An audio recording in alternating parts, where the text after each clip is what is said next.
하나님의 각별하신 은혜가 이전보다 충만하시기를 축복합니다. 야곱이 요셉에게 축복합니다.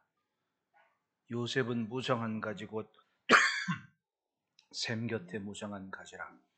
그 가지가 담을 넘었도다. 죽은 줄 알고 살았던 그런 아들이 한 13년, 15년 지나니까 갑자기 애굽의 총리가 되어 있다는 얘기를 들은 겁니다. 찾아가 봤더니 모습은 영락없는 애굽 사람인데 두 아들이라고 자신한테 데려왔더니 하나는 에브라임이고 하나는 므낫세라 그래요. 그걸 보는 아버지 야곱의 마음이 얼마나 좋았겠습니까? 아이, 저 녀석 생긴 건 딱 애굽 사람인데 아들 이름을 므낫세 에브라임 지은 거 보니 자기 조상 내 아버지 이삭과 할아버지 아브라함의 신앙은 놓치지 않았구나. 아마도 그런 생각은 하지 않았겠습니까? 그리고 가만히 돌이켜 생각해 보니 죽은 줄 알았던 아들이 애굽의 총리가 된, 애굽의 왕까지 된 이 모습은 우연이 아니라 하나님의 계획이었고 하나님의 복인 것을 야곱은 분명히 보았을 겁니다. 그와 간의 요셉을 보십시오. 자신의 삶의 그 어떤 것, 세상 그 어떤 것이 요셉의 품은 것을 흔들지를 못했습니다. 그 품은 것을 지켜내는 자신의 삶을 항상 하나님 앞에서 지켜왔습니다. 이사야 선지자의 글에는 예루살렘 거민들을 꾸짖는 단어 중에 하나가 요셉의 환난을 기억하지 않는다. 요셉의 환난을 근심하지 않는다. 좋은 것만 내 것이 아닙니다. 좋을 때나 좋지 않을 때나, 날아다닐 때나 기어다닐 때나 그 모든 것이 내 삶이고 내가 살아온 길입니다. 그 상황에서도 하나님을 놓치지 않고 견뎌낸 그런 요셉의 환난, 그것을 가진 인생이 결국은 하나님의 복을 나타내는 것이고 그것을 품은 인생이 바로 믿음의 신앙의 명가의 가정인 겁니다. 그래서 아브라함과 이삭과 야곱의 하나님입니다.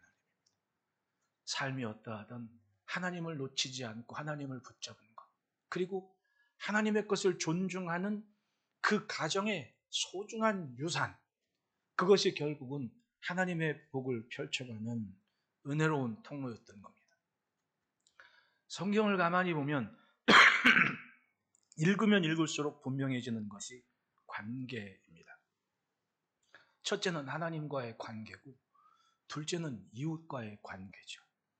모세를 통해 전하신 십계명에서도 서두에서는 하나님과의 관계에 대해서 쭉 얘기를 해요. 그리고 끝에서는 부모와 이웃과의 관계를 얘기합니다. 나 이외에 너와의 관계. 여러분, 세상에 태어나면서부터 인간은 나 그리고 너와의 관계를 지혜롭게 해야 됩니다. 이 관계가 형통할 때 삶이 행복하고 즐겁고 유익할 수가 있는 거예요. 나밖에 모르는 사람은 성공을 못합니다. 그리고 행복하지를 않습니다. 왜? 늘 나밖에 모르니까 관계가 원망하지 않고 불안합니다. 나와 대적자들이 너무 많기 때문에. 그런데 나와 너와의 관계, 가장 가까이 부모와의 관계에서 이웃과의 관계에서부터 형통한 인생은 행복하다고 그래요. 1985년부터 하버드대 연구팀에서 지금까지도 계속되고 있는 그란트 프로젝트라는 게 있는데 거기서 행복에 대한 연구를 하는 사람들의 공통점이 그 얘기를 합니다. 행복한 사람들의 공통점은 인간관계가 형통하다, 슬기롭다, 인간관계가 좋다는 겁니다. 관계의 문제라는 겁니다. 관계가 불안하면 항상 불안한 거예요. 그러나 관계가 형통하면, 관계가 좋으면 항상 넉넉하고 항상 의지가 되고. 여러분, 아브라함과 이삭과 야곱의 하나님, 왜 아브라함과 이삭과 야곱의 하나님이었습니까? 혼자 있어도, 집을 떠났어도, 남의 나라 가서 살지라도, 가진 것은 없을지라도, 약속은 온 땅이어도 마크벨라 굴 하나만 가지했어도 아브라함은 하나님과의 관계를 놓치지 않았습니다. 잘할 때만이 아니었습니다. 실수할 때도, 하나님의 말씀을 오역할 때도 여전히 아브라함은 하나님을 놓치지 않았습니다. 제가 늘 말씀드리죠. 잘된 것만 내 것이 아닙니다. 망친 것도 내 것이고 넘어진 것도 내 것이고 날아다닐 때도 내 것이고 잘 될 때도 다. 이 인생은 지워지지 않습니다. 다 내 기억 속에 있고 내 삶의 흔적입니다. 이걸 고스란히 가져서 합력하여 선을 이루시는 하나님의 손길을 의지하며 나아가는 것이 인생이고 그것이 지혜로운 삶이라는 겁니다. 안 좋은 건 지운다고요? 어떻게 지워져요? 기억 속에 고스란히 있는데 뭐 리셋하는 것도 아니고 컴퓨터처럼 다 있습니다. 하지만 그 모든 것을 양분 삼아 여전히 하나님을 놓치지 않고 하나님을 붙잡고 사는 것, 그것이 아브라함과 이삭과 야곱의 하나님을 의지하는 신앙이었습니다. 요셉을 보십시오. 요셉이 과연 정상적인, 지금으로 얘기하는 심리적인 기준으로 볼 때 정상적인 삶을 살았겠습니까? 불가능한 일이죠. 왜냐하면 멀쩡히 아버지 사랑받다가 아버지 심부름 갔습니다. 심부름 갔는데 형들이 자기를 죽이겠다고 구덩이에 던져버리는 겁니다. 그러면 구덩이에 떨어진 요셉이 난 형들을 바라보면서 무슨 말을 할 수 있었겠냐? 형들 왜 그러냐고? 나한테 왜 그러냐고? 살려달라고. 아무도 답하지 않습니다. 웅성웅성 들리는데 죽여야 된다고, 죽여야 된다고. 도대체 이게 무슨 일입니까? 아마도 정신적으로 의지가 없고 품은 것이 없다면 요셉은 거기서 무너졌을 겁니다. 그런데 요셉이 지킨 게 있죠. 뭡니까? 아버지도 인정하는, 야곱도 인정하는 자신에게 꿈을 주신 하나님의 붙잡아 주심. 형들하고 나가서 볏집단을 묶었는데 형들의 묶은 볏집단이 요셉이 묶은 볏집단 앞에 절을 하는 겁니다. 그리고 또 한 번은 해와 달과 별들이 자기에게 절을 하는 겁니다. 그건 계시였고 도대체 이 꿈이 뭔지 얼마나 궁금했겠습니까? 그 꿈의 끝을 요셉은 믿은 겁니다. 이건 하나님께서 나를 통해 뭔가 하시려는 일인 것을 믿고 그걸 품은 겁니다. 그랬더니 구덩이에 떨어져도 원망할 일 없습니다. 어느 순간 형들이 자기를 끄집어내서 이스마엘 사람들한테 노예로 팔아버립니다. 팔려가면서도 요셉은 어디 하나 형들을 원망하지 않습니다. 성경은 요셉의 그런 모습을 조금도 기록하지를 않아요. 그것은 당연히 요셉이 품은 것이 있었기 때문이라는 겁니다. 그렇기 때문에 보디발의 아내 슬리카의 유혹에서도 내가 하나님 앞에 죄를 지을 수 없습니다. 왜? 아직 그 꿈은 이루어지지 않았으니까. 내가 느끼기에도 아직은 그날이 아니니까. 그게 바로 요셉의 삶이었던 겁니다. 소중한 것을 가졌기 때문에 흔들리지 않고 자신을 지킬 수 있었던 겁니다. 하나님을 향한 삶이 사람과의 관계에 은혜롭게 펼쳐지면 그게 복이지요. 요셉은 그랬습니다. 하나님과의 관계가 분명했고, 그리고 요셉이 사는 땅에 요셉을 지혜롭게 하시고 요셉의 생각을 하나님께서 주장하여 주셔서 요셉과 관계된 모든 것에 하나님의 복이 임하게 했던 겁니다. 아브라함에게 주셨던 약속 아닙니까? 아브라함에게 말씀하신 천하 열국의 복의 근원이 되게 하신 하나님의 손길을 보십시오.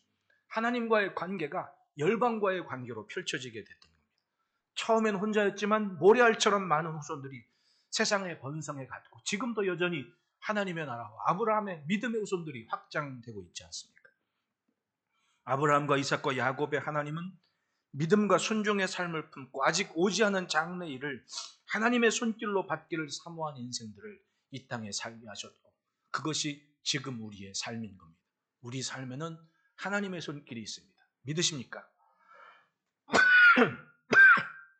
신앙생활은 말씀을 믿기에 도전하는 삶이 있습니다. 그리고 버티고 견디는 인내의 세월이 있습니다. 그냥 넉넉히 가는 게 아닙니다. 듣는 것이 있고 지켜내는 것이 있습니다. 이사야 선지자 이사야서 55장 3절에 이런 구절이 있습니다. 너희는 귀를 기울이고 내게로 나와 들으라. 그리하면 너희 영혼이 살리라. 하나님께서 보실 때는 그렇게 잘 살고 번성된 부국 강병의 시대를 지냈지만 하나님께서 보실 때는 죽은 영혼이라는 겁니다. 왜? 듣고 행하는 삶이 없는 겁니다. 하나님의 말씀에 맞추려는 도전이 없는 겁니다. 말씀을 품고 인내하는 삶이 없었던 겁니다. 미안합니다. 소중한 것을 간직하는 그 의지가 없었던 거예요. 그리고 좀 살기 좋다고 넉넉하다고, 역시 사람은 능력이 있어야 돼. 나라가 어려울 때 아수르를 찾아가고 애굽을 찾아가고.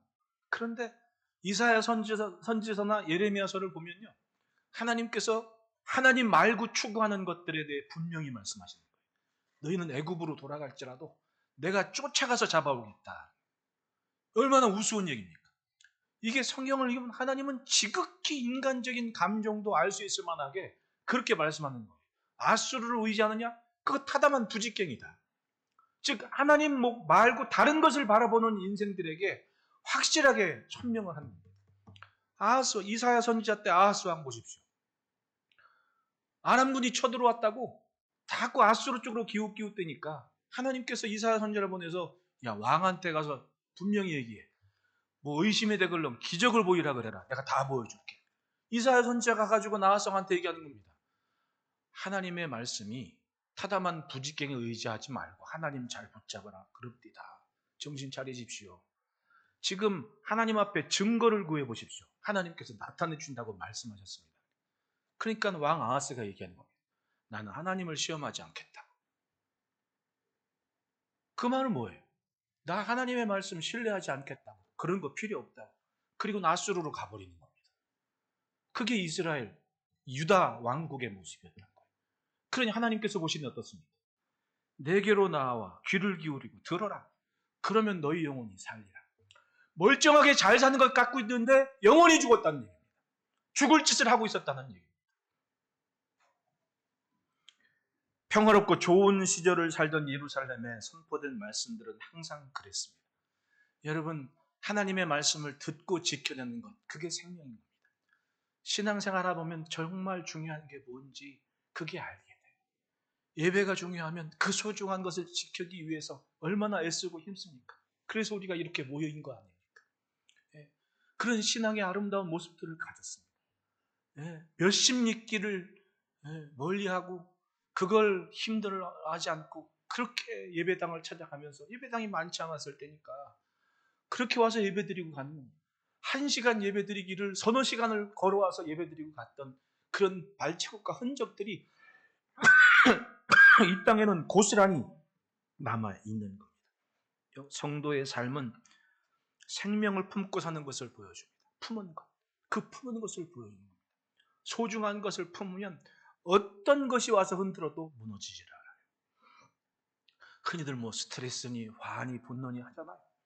품은 것이 분명하면 절대로 흔들리질 않아요. 왜? 그걸 해야 되니까. 학생들이 공부하죠. 목적을 가지고 공부하는 학생들이 흔들립니까? 아닙니다. 당연히 견딜 거라고 견뎌내는 겁니다.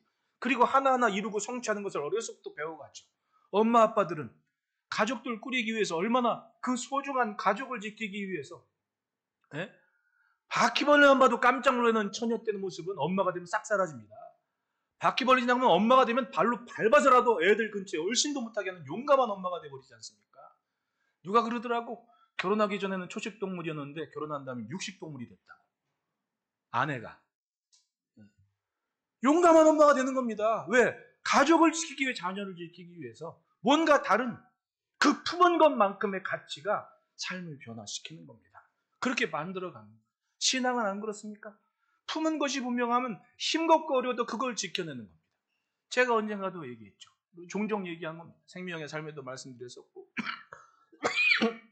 어릴 적에 교회가 상가를 이렇게 얻어가지고 월세로 이렇게 되는데 상가 분양했던 그 주인이 이만저만 해가지고 이렇게 이자를 못 내가지고 그 상가가 넘어가게 생긴 겁니다. 교회는 새 들어 있는데 그때 당시에 몇 천만 원인가 전체 한 100 몇십 평 되는데 4층이었습니다. 지금 저 강동구 길동에 진흥 아파트 있는 곳이었는데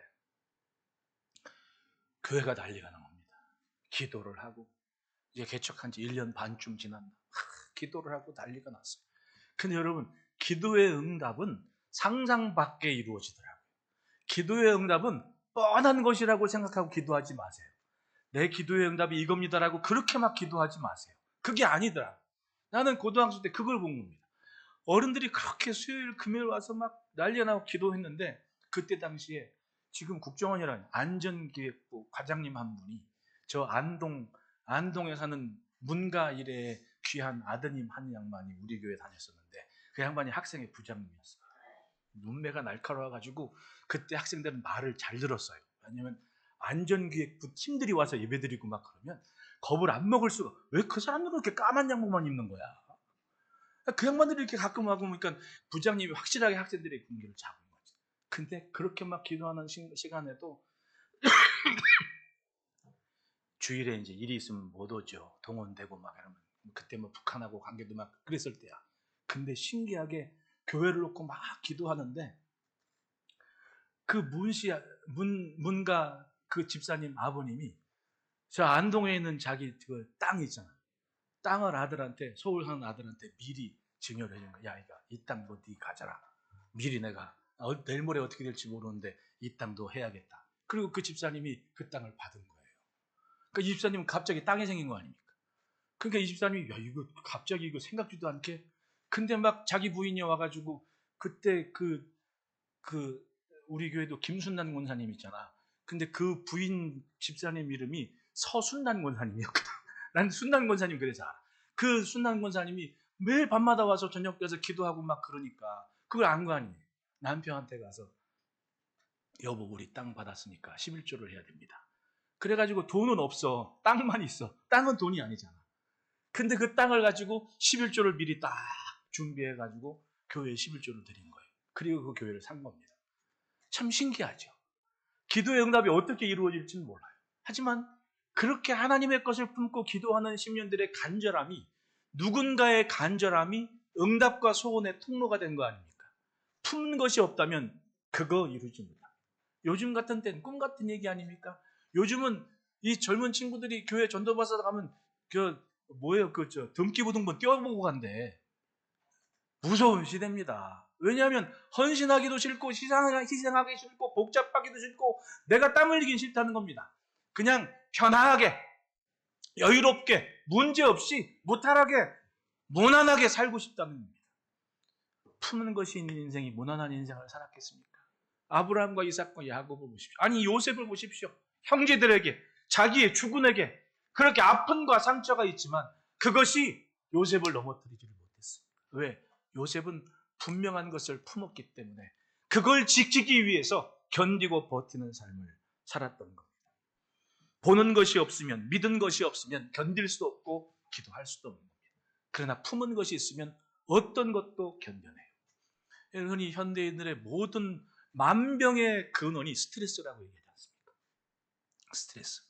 어딘가 난 편한 구석이 있어야 되는데 어떤 사람은 제가 참 저도 상처를 받았던 게 지금은 이제 우리 교회 안 오지만 저한테 와서 교회 오는 게 스트레스래요.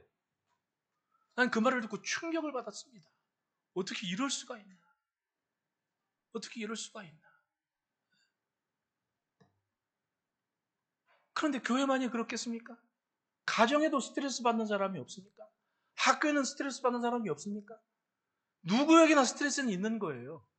근데 품은 것이 있으면 그 스트레스가 양분이 되고 에너지가 되고 오히려 긍정적인 힘이 내서 그 품은 것 때문에 더 고귀한 그래서 고진감대라 그러잖아요. 참은 것이 있으면 오는 것이 단다는 거예요. 그걸 양분 삼을 줄 알아야지 스트레스의 노예가 돼버리면 그것 때문에 넘어지는 거 아니에요. 그런 사람들이 대부분이 뭐예요? 남 탓을 하는 겁니다.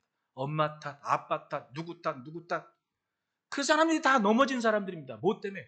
이 심리적인 중압감에 넘어져서 남 탓을 하는 겁니다. 남 탓하다가 아들까지 죽이지 않습니까? 얼마 전에 신문 봤어요? 아들이 생일날 오라 그랬는데 이 동네 사람이라면서요. 엽총 들고 가서 아들을 쏴 죽였습니다. 요즘 이 강북구 도봉구가 구설수에 많이 올라. 기도 많이 해야 돼 우리 주변을 위해서.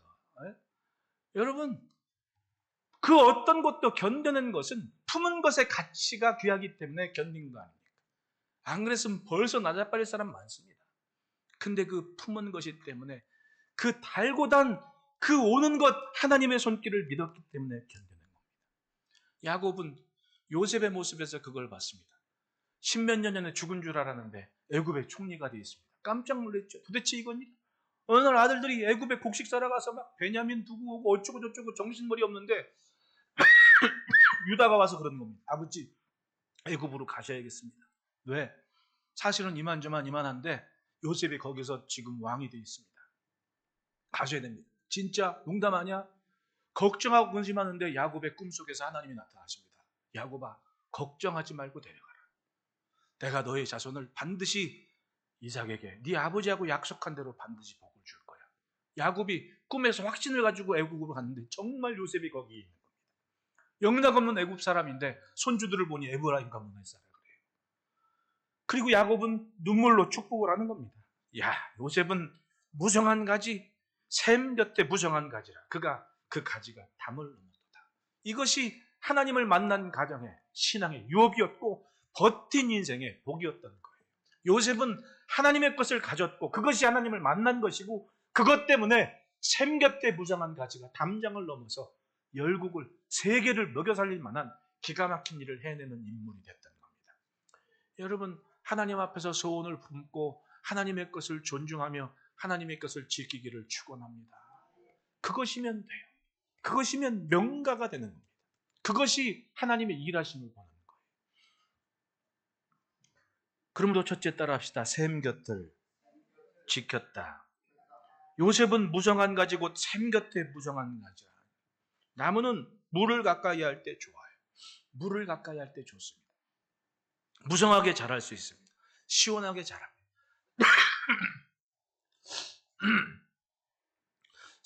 미국의 샌프란시스코에서 좀 북동쪽으로 이렇게 가다 보면 타호라는, 우리로 얘기하면 산정호수가 하나가 있습니다. 근데 땅이 넓어서 그런지 거기 산정호수는 내가 본 포천의 산정호수가 아니에요. 끝이 안 보이는 수평선이어서 바다예요, 바다. 그 산정호수에서 호수인데 사람들이 서핑을 하고 패러글라이딩을 하고 막 그래요. 호수인데 파도가 칩니다. 가끔 미국에 더울 때 뉴스에서 막 곰이 내려와서 사람들과 같이 수영하잖아요. 그 바다가 아니에요. 곰이 바닷물 들어가는 거 봤어요? 바다가 아니에요. 그 호수예요. 호수인데 그렇게 넓어서 바다처럼 보일 뿐이야. 그러니까 그 넓은 호수가 군데군데 이름이 다 달라요. 거기 가서 제가 놀라운 장면을 본 게 뭐냐면 호수에서 동쪽, 남쪽으로는 뭐냐면 네바다 산맥이 쭉 펼쳐지는 곳을 가거든요. 사막이에요, 사막. 사막인데 가다가 보면 그 산정호수 넘어가는데 나무가 다 마르고 없어요, 별로. 잡목들이고 잡풀들이고 막 이렇게 민둥민둥 맨 땅이 보이고 막 그러는데 호수가에는 소나무 막 이런 심엽수림 같은 게 쫙쫙 뻗어가지고 한 10m, 11m까지 자라요. 그리고 그 나무들이 가지를 뻗어가지고 호수 위로 가지를 딱 뻗어요. 여름 전 한 5월 초쯤에 제가 거기를 갔는데 아직도 눈이 있고 거기 이제 커피 한잔 마시면서 이렇게 인디안이 하는 커피집 가가지고 커피 마시면서 이렇게 보고 있는데 바람이 휙 부니까 그 나뭇가지에서 팍 날리는 낙엽들이 호수로 바로 떨어지는 겁니다. 눈처럼. 진짜 장관이었어요. 야, 참 묘하구나. 근데 그 나무에서 한 1km도 안 가서는 민둥산인 겁니다. 그걸 보고 느꼈어요. 야, 샘 곁에 있는 나무가, 뿌리를 물가에 뻗은 나무가 이렇게 자라는구나. 요셉이 샘 곁에 무성한 가지라 그러지 않습니까? 뿌리를 그 샘에 가졌다는 겁니다. 그 말은 샘을 지킨 겁니다. 요셉이 있어서 흔들리지 않고 자기 샘, 그 샘이 도대체 뭐였겠냐고요. 지난주에 말씀드렸지만 어느 날 갑자기 꿈을 보십시오. 이건 다른 사람들은 인정하지 않지만 나는 믿을 수 있고 나는 이 꿈을 믿었어요. 그 꿈이 요셉에게 있어서는 하나님이 주신 꿈이고 하나님의 손길이고 하나님을 만난 것이고 하나님의 것이었던 겁니다. 이 셈을 지키기 위해서 13년 인내의 세월을 살았던 겁니다. 형들이 죽이려고 했는데도 견뎠고 내가 꿈 얘기만 안 했어도 그리고 후회한 적 없습니다. 꿈 때문에 형들이 죽이려고 했을 때도 견뎌냈습니다. 노예로 팔려갔을 때도 원망하지 않습니다. 여러분 15, 17된 소년이 노예시장 가서 이렇게 멀뚱멀뚱 서 있는 거 한번 상상해 보십시오. 조금 전까지 아버지한테 사랑받는 왕족처럼 자란 아들이 쇠사슬에 묶여가지고 노예가 돼서 서 있는 겁니다. 저놈이 얼마 저놈이 얼마. 이게 얼마나 큰 충격이었겠냐고요.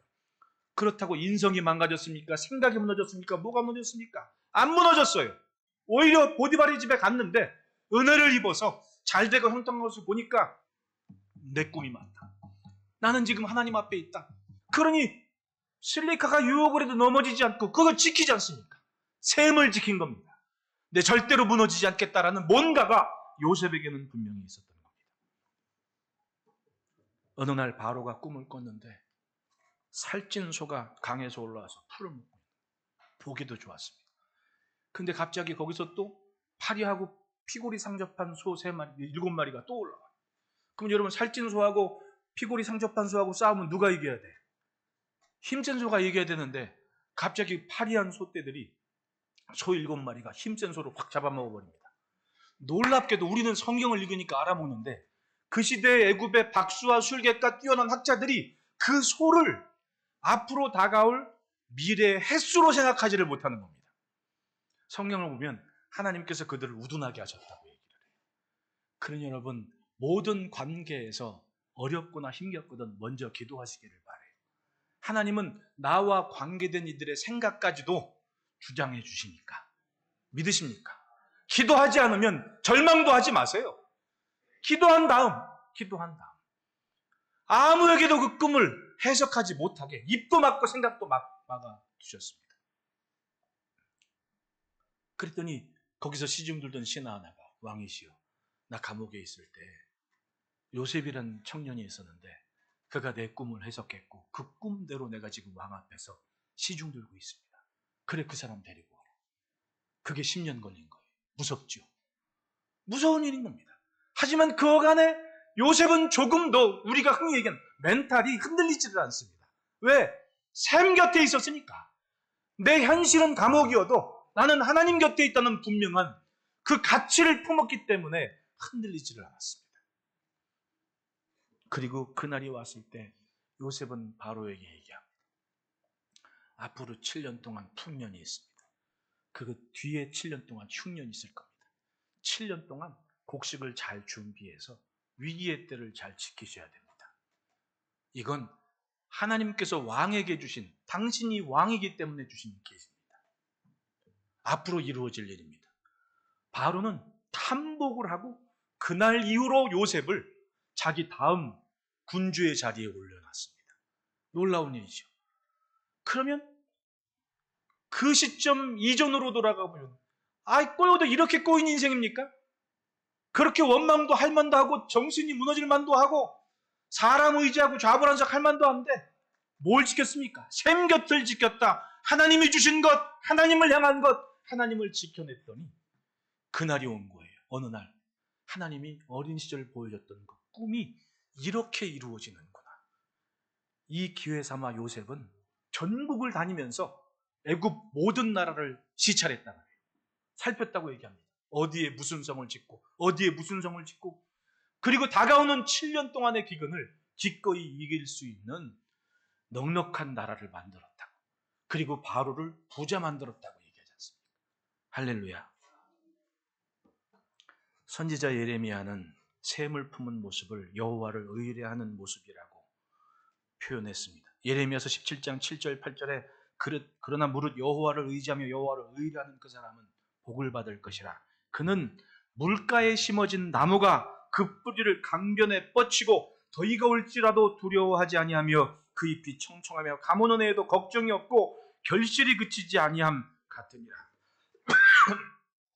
세상사 어떠하든 걱정 없이 결실이 그치지 않고 더이건 추위건 두려움 없이 강건하게 살며 복을 누린다고 하지 않습니까? 왜? 뿌리가 강변에 뻗쳐 있다. 그 강변이 뭐냐? 여호와를 의뢰하는 것. 하나님을 의지하는, 셈이 곧 하나님이었습니다. 여러분, 팔레스타인 지역을 사는 사람들한테 셈이 얼마나 중요해요? 그건 목숨이고 생명입니다. 다시 말하면 목숨처럼 하나님의 것을 지켜왔다는 거예요. 그리고는 그 복을 누립니다. 여러분, 세상에서 내 마음, 이 정신을 지키는 것이 쉽지 않아요. 정신은 항상 오락가락하고 들락날락하고, 그러니까 사람들이 늘 불안하고 가져도 염려이고 넉넉한 때를 살아도 항상 불안한 거 아닙니까? 정신이 불안해서 그런 거예요. 그런데 하나님을 신뢰하는 셈이 분명한 인생은 불안하지 않습니다. 항상 먼저 감사해요. 한 행복 연구하면서 공학을 연구하신 분인데 이제 지금 행복연구소라는 한 석좌 교수님이 그런 얘기를 해요. 감사하는 사람은 불안함이 없대. 감사할 줄 아는 사람은 소중한 것을 가지고 있는 사람이래요. 신앙적으로 한번 생각해 보십시오.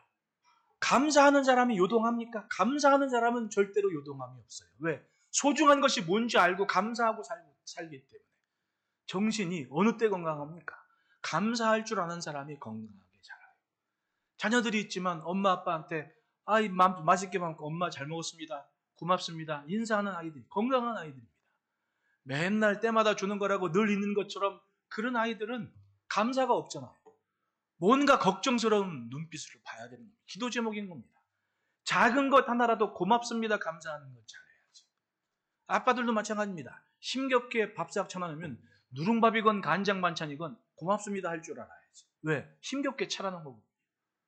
감사가 있는 사람은 소중한 것을 지키는 마음이 있는 사람이에요. 그런데 감사가 없는 사람은 이래서 불만이고 저래서 불만이고 이래서 안 땄다고 저래서 안 땄다고 그렇게 살아요. 우리 문화 자체가 그럽니다. 인류의 문화는 어차피 사람이 어느 때 정신이 집중되느냐? 별난 것, 희한한 것, 그리고 요란한 것, 부정적인 것에서 관심을 집중한다 그래요. 정신이 반짝한다 그래요. 제가 일타 강사들 강의하는 걸 쭉 봤어요. 공통점이 있습니다. 욕을 잘해. 강의를 막 하다가 갑자기 욕을 해. 거친 욕을 막 해. 그러면 애들이 반짝해가지고 집중을 해. 좋은 애가 있으면 생전 보도 듣도 못한 욕을 막 해. 정신을 반짝 차려. 그게 일타 강사들의 특징이야. 아주 충격적인 얘기, 기가 막힌 농담도 거침없이 해. 충격적이야. 그게 왜냐하면 주의를 집중시켜서 끌어가는 거예요. 정신심리학과 교수님이 은퇴한 교수님이 얘기하더라고요. 하루 종일 뉴스를 보는 사람들은 100% 우울증에 걸린답니다. 왜냐? 여러분, 뉴스에 부정적인 얘기를 많이 해요. 긍정적인 얘기를 많이 해요. 뉴스는 100% 문제만 얘기합니다. 왜? 그래야 사람들이 집중해서 보거든. 아니면 그게 재미없는데 집중해서 보면서 뭘 하냐 하면 광고 수익을 막 얻는데, 그게 이제 매스미디어의 원리라는 겁니다. 절대로 뉴스에서 좋은 얘기 드물대요. 100% 부정적인 얘기를 하는데, 문제는 그 부정적인 얘기를 잠깐 보는 게 아니라 주구장창 하루 종일 틀어놓고 있는 사람은 100% 우울증에 걸린다고 얘기를 해요. 사람 사는 게 다 그런 겁니다. 여러분, 창세기를 보면 셋이 장막을 옮기면서 제단을 쌓고 여호와의 이름을 불렀다고 얘기를 해요. 그런데 가인의 후손은 가는 곳곳마다 희한별난 걸 만들어가요. 이게 인류의 문화입니까? 악기도 만들고 목축하는 법도 만들고 희한한 것만 만들어가면서 자기들의 문명을 만들어가요. 그리고 노아의 홍수가 오잖아요. 인류는 가만히 두면 부정적으로 갈 수밖에 없는 겁니다. 부정적에서 그것의 마음이 뺏기지 않도록 내 마음을 샘 곁을 지키는 노력과 도전이 없으면 그냥 물 흐르듯 흘러가 버릴 수밖에 없는 거예요. 왜 예배를 지키라고 합니까? 이게 내 샘이기 때문에 그런 겁니다.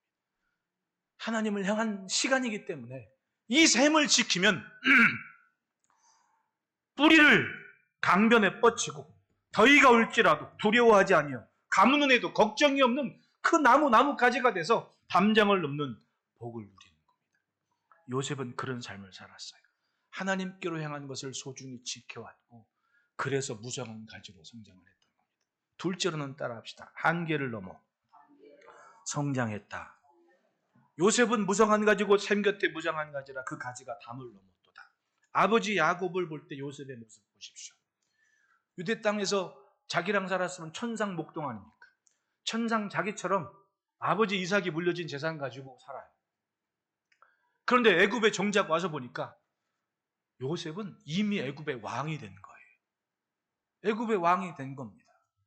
기록에 따지면, 야살의 책에 따르면 요셉이 적어도 18년 이상 애굽의 왕이었다는 기록이 남아있어요. 그 말은 요셉이 왕이 된 모습을 본 겁니다.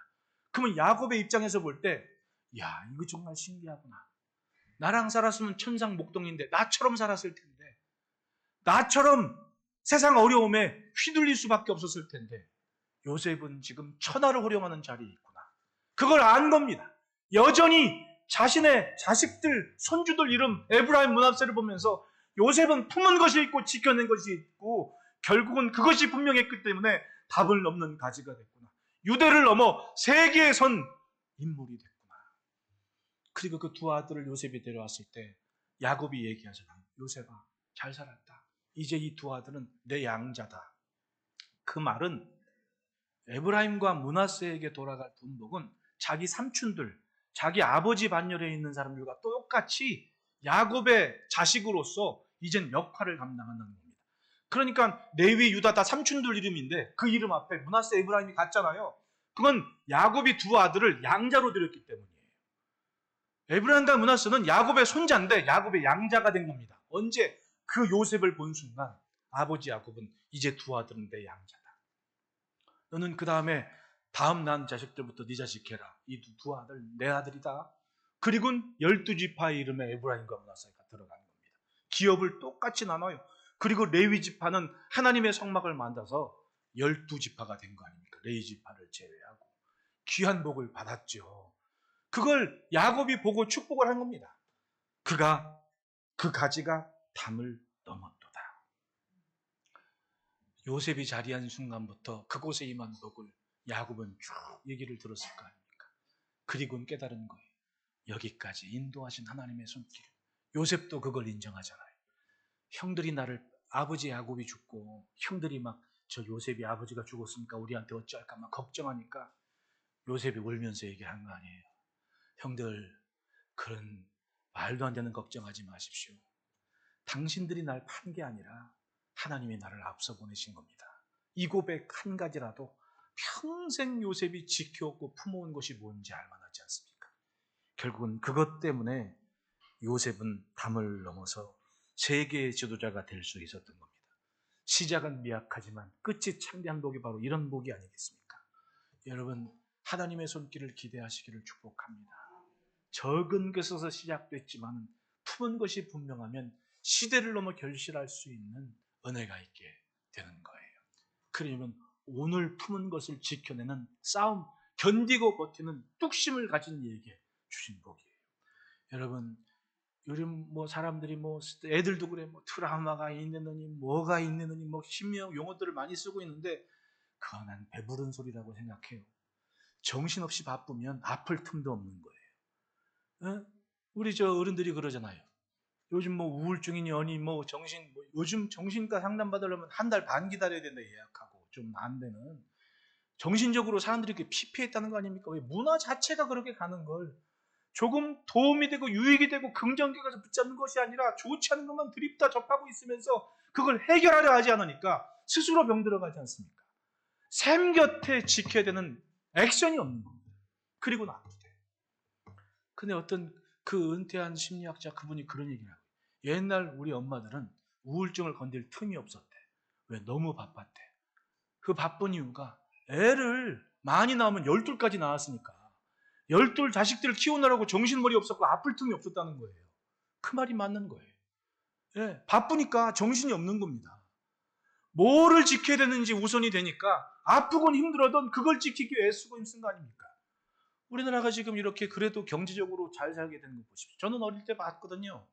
아버지가 빼빼 마른 아버지가 자기 키보다 몇 배 넘은 그 철 자전거 장대를 한 3m 높이 세워가지고는 사각박스 12개를 쌓아가지고는 을지로 입구에서 동대문 입구까지 자전거로 왔다 갔다. 옛날엔 버스 타고 지나가면 그거 맨날 봅니다.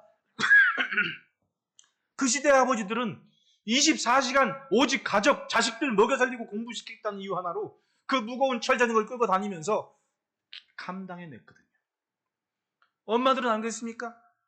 남대문 시장 한번 가보면 거기 또아리라 그래요. 또아리. 여러분 또아리가 뭔지 아세요? 또아리가 시장에서 일하는 아주머니들이 여기다가 쟁반 얹기 위해서 동그란 거 이렇게 막 신문지나 이렇게 말아가지고 동그란 도넛처럼 이렇게 얹는 게 있어요. 그걸 또아리라고 그랬어 우리는. 내 나이가 몇인지.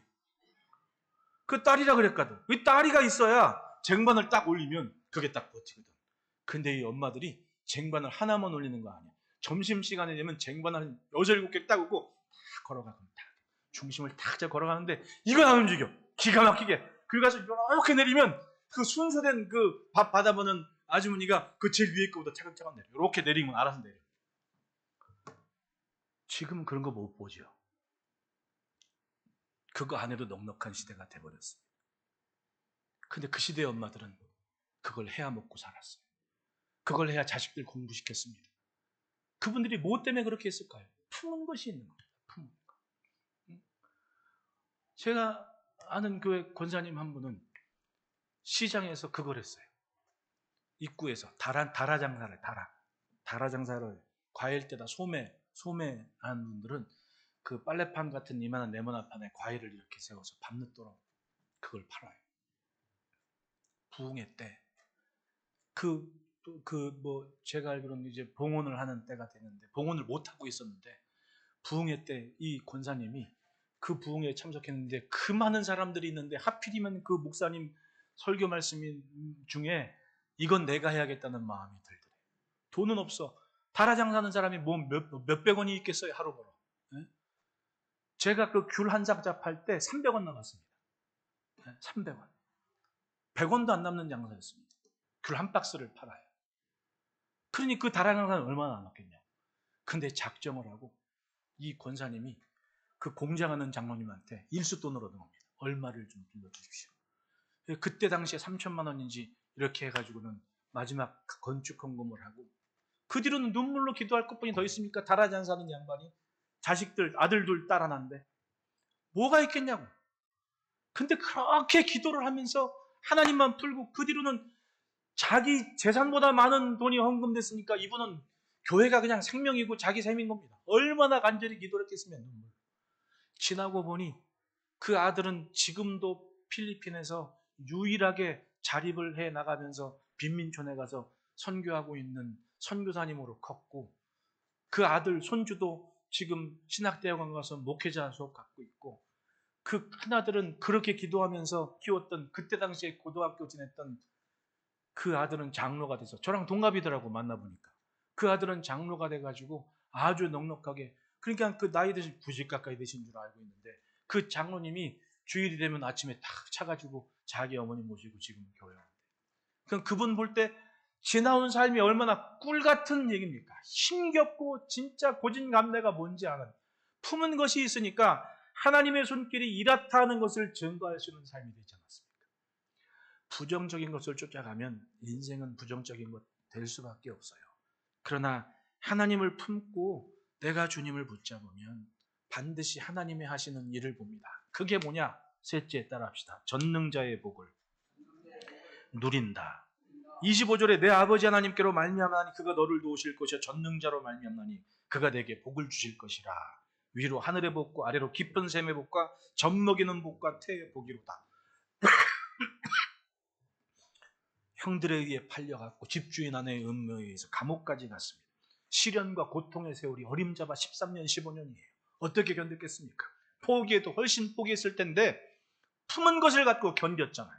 그랬더니 하나님이 분명하게 지켜주시는데 형들이건 누구건 야곱을 활로 쏘려는 그 모든 활보다 요셉을 더 힘있게 했습니다. 그 말은 뭐냐면 요셉의 품은 것이 요셉을 흔드는 것보다 더 강했다는 거예요. 할렐루야. 요셉이 품은 것이 요셉을 흔드는 것보다 더 강하니까 흔들리질 않았다는 거 아닙니까? 따라합시다. 우리가 걷는 길이 응답의 대로다. 어느 순간 돌아보니 내가 살아온 길이 다 응답의 길을 이미 걷고 있었던 겁니다. 예, 내가 넘어졌건 내가 감옥에 갔건 남들이 볼 때 실패한 것 같은데 이 모든 것이 지금 응답의 과정이었던 겁니다. 살아온 인생이 지워지는 게 아닙니다. 그 모든 것이 응답의 통로가 돼서 여전히 하나님 전능자의 손길이 우리 앞에 펼쳐지고 있는 거예요. 믿으십니까? 그것이 신앙 명가의 끈기고 근성인 거예요. 요셉을 넘어뜨리는 힘보다 하나님을 의지하는 요셉의 믿음이 더 컸으니까 견딘 겁니다. 여러분, 결국은 살다 보면 답이 나오잖아요. 모든 게 나와의 싸움이었던 거예요. 나. 내가 지킬 걸 지키지 않으면 누가 와서 나를 넘어뜨리는 겁니다. 그러나 뭐가 있다 하더라도 나를 지키면 나는 항상 그 자리에서 하나님의 능하신 눈길을 나타내는 도구가 되는 겁니다. 내 아버지의 하나님께로 말미암나니 그가 너를 도우실 것이요 전능자로 말미암나니 그가 내게 복을 주실 것이라. 하늘의 복, 깊은 샘의 복, 또 젖먹이는 복과 태복, 후손이 끊이지 않겠다는 얘기 아닙니까? 땅에서 깊은 샘의 복을 받으니 뭘 심어도 잘 되고 기근이건 가문이건 걱정이 없는 그런 지혜자와 그런 복을 누리게 됩니다. 전능자의 복이었습니다. 여러분, 매 순간 하나님의 것을 소중히 지키며 그 전능자의 복을 누리는 가정 되시기를 축복합니다. 창세기 41장 51절 52절에 요셉이 그의 장남의 이름을 므낫세라 하였으니 하나님이 내게 내 모든 고난과 내 아버지의 온 집 일을 잊어버리게 하셨다. 첫 아들 낳았을 때 지나온 길의 모든 상처와 아픔을 잊게 만든 것은 하나님을 여전히 품고 있었기 때문에, 이야, 하나님이 하셨구나, 그게 그 아들의 이름이었던 거예요. 52절 차남의 이름을 에브라임이라 했으니 하나님이 나를 내가 수고한 땅에서 번성하게 하셨다. 수고한 대로 결실하는 것을 보니까 자신의 꿈이 이루어지고 있는 것을 분명히 본 거 아닙니까? 여러분, 신앙의 명가로서 하나님을 만난 요셉처럼 그런 아름다운 기업과 아름다운 복을 누리는 가정이 되시기를 축원합니다. 기도하겠습니다.